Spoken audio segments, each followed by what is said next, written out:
ஆபத்து காலத்தில் என்னை நோக்கி கூப்பிடு, நான் உன்னை விடுவிப்பேன், நீ என்னை மகிமைப்படுத்துவாய். என்னோட சங்கீதம் 50:15 கூறப்படுகிறது. ஆபத்து காலத்தில் என்னை நோக்கி கூப்பிடு, நான் உன்னை விடுவிப்பேன், நீ என்னை மகிமைப்படுத்துவாய். அந்த அற்புதமான வசனம் நம்ம ஆபத்து காலத்தில் இருக்கும்பொழுது நம் தேவனை நோக்கி கூப்பிட வேண்டிய வசனம்.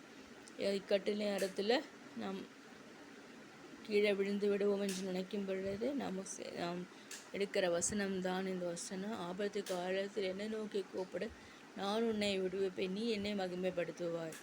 அது முன்னாடி வசனம் இது போட்டிருக்கு, நீ தேவனுக்கு ஸ்தோத்திர பலியிட்டு உன்னதமானவருக்கு உன் பொருத்தனைகளை செலுத்தி.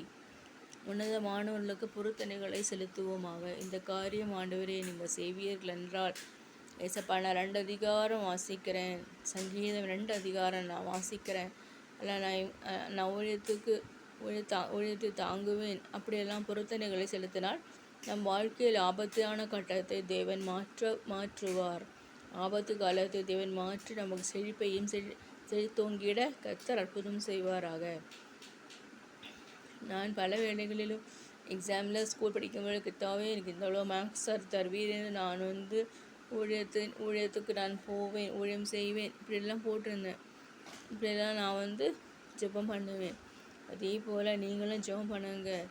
சிறு பிள்ளைகள் தங்களுடைய வாழ்க்கையில் இருக்கிற தோல்விகள் ஏதாவது இருக்குமானால், பியர் குரூப்ஸ் அவர்களுக்கு சொல்கிறேன், ஏதாவது தோல்வி இருக்குமானால் இந்த வசனத்தை கிளைம் பண்ணி ஜெபம் பண்ணுங்க. உங்களுக்கு அற்புதம் நடக்கும், அதிசயம் நடக்கும். கர்த்தர் அதிசயங்களை செய்கிறார், அற்புதங்களை செய்கிறார். நாம் கீழே விழுந்து விடாமல் இருப்பது அவருடைய கிருபை, அவருடைய தயை, அவருடைய நீதிமானே ஒருபோதும் கர்த்தர் மேல் உன் பாரத்தை வைத்துவிடு, அவர் உன்னை ஆதரிப்பார். நீதிமானே ஒருபோதும் தள்ளாட உடம்பு செய்ய மாட்டார். இஸ்ரவேலை காக்கிறவர் உறங்குவதும் இல்லை, தூங்குவதும் இல்லை. துன்மார்க்கருடைய வழி நடவாமலும் வசனம் இருக்கு. 1ஆம் அதிகாரம் 1 சாம்ஸ் 1ஆம் அதிகாரம் சங்கீதம் 1ஆம் அதிகாரம் 1ஆம் வசனம் என்ன போட்டிருக்குன்னா, துன்மார்க்கனுடைய ஆலோசனையில் நடவாமலும் பாவிகளுடைய வழியில் இல்லாமலும் பரியாசக்காரர் உட்காரும் இடத்தில் உட்காராமலும் கர்த்தருடைய வேதத்தில் பிரியமாயிருந்து இரவும் பகலும் அவருடைய வேதத்தில் தியானமாக இருக்கிற மனுஷன் பாக்கியவான். இவ்வளோ அருமையான வசனம் இந்த காலை வேலையில் மத்தியான வேலையில் கொடுக்குறார். ஆபத்து காலத்தில் என்னை நோக்கி கூப்பிடுன்னு சொல்கிறாரு. அதுவேளை துன்மார்க்கருடைய வழியில் நடக்காமல் இருங்கள் என்று ஆண்டவர் சொல்கிறாரு. கர்த்தரன் மெய்ப்பிராக இருக்க நான் தாழ்ச்சி அடையேன் சொல்கிறார். அருமையான வசனம். கர்த்தரன் மெய்ப்பிராக இருக்க நான் தாழ்ச்சி அடையேன். அவர் என்னை புல்லுள்ள இடங்களில் மேய்த்து அமர்ந்த தண்ணீர்கள் அண்டையில் என்னை கொண்டு போய் விடுகிறார். ஒரு நல்ல தோட்டத்துக்குள் கர்த்தர் என்னை கொண்டு போய் விடுகிறார். மணவாளன் மணவாட்டி இவர்களுக்கு நல்ல ஒரு தோட்டத்தை ஆண்டவர் கொடுப்பாராக இல்லவா?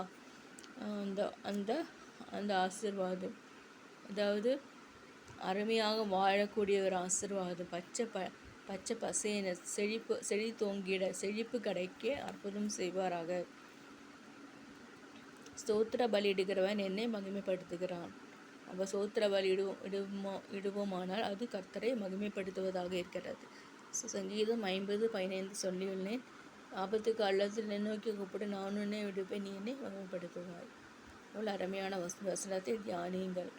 பியர் குரூப் சிறு பிள்ளைகள் பெரியவர்களுக்கும் கூறுகிற வசனம். ஆமீன், ஆமீன்.